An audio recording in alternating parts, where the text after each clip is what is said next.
नमस्कार दोस्तों, जैसा कि आप जानते हैं कि ये जो महाकुंभ का पर्व है ये 144 साल बाद हो रहा है। इसमें सभी श्रद्धालु बहुत ही हर्ष और उल्लास के साथ सम्मिलित हो रहे हैं। लाखों की संख्या में हर रोज़ श्रद्धालु वहाँ गंगा स्नान करने जा रहे हैं। मेरा आपसे सवाल ये है कि क्या गंगा स्नान करने से मोक्ष संभव है? क्या हमारी पवित्र गीता जी में कहीं भी ये लिखा है कि गंगा स्नान करने से मोक्ष मिलता है? अगर ऐसा नहीं है तो फिर हम ये भक्ति विधि जो कि शास्त्र के अनुकूल नहीं है क्यों कर रहे हैं? गीता जी अध्याय 16 श्लोक 23 और 24 में ये लिखा है कि शास्त्र विधि त्याग कर जो मनमाना आचरण करते हैं उनको ना तो सुख की प्राप्ति होती है, ना ही कोई सिद्धि और ना ही उनको गति प्राप्त होती है, यानी कि उन्हें मोक्ष नहीं मिलता। तो फिर सही भक्ति क्या है? What is the right way of worship? और वो हमें कौन बताएगा?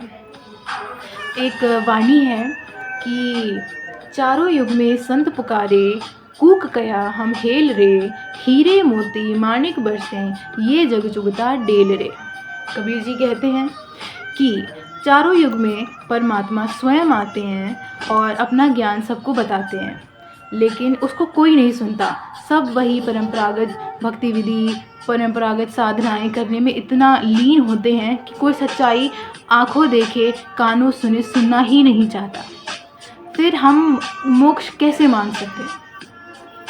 सिर्फ गंगा स्नान करने से अगर मोक्ष प्राप्त होता तो फिर गंगा जी में जो इतने लाखों जीव जंतु रहते हैं उनको मोक्ष क्यों नहीं मिला? दोस्तों, हमारे पवित्र गीता जी के अध्याय 4 श्लोक 34 में लिखा है कि उस तत्व ज्ञान को तू तत्वदर्शी संत के पास जाके पूछ, उनके सामने दंडवत प्रणाम करके सरलता पूर्वक प्रश्न करने से, उनकी सेवा करने से वो उस तत्व ज्ञान का उपदेश करेंगे। तो फिर वो तत्वदर्शी संत कौन है आखिर? क्योंकि हम जानते हैं कि सब अपना अलग अलग ज्ञान बता रहे हैं।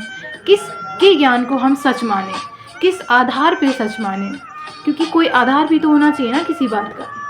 तो फिर वो तत्वदर्शी संत कौन है जो हमें शास्त्रों के अनुसार भक्ति विधि बताता है? जी दोस्तों, संत रामपाल जी महाराज ही वो एक पूर्ण संत हैं जो कि शास्त्रों के अनुसार भक्ति विधि बताते हैं।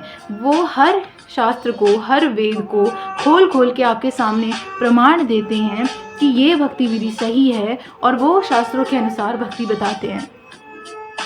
दोस्तों, हम जानते हैं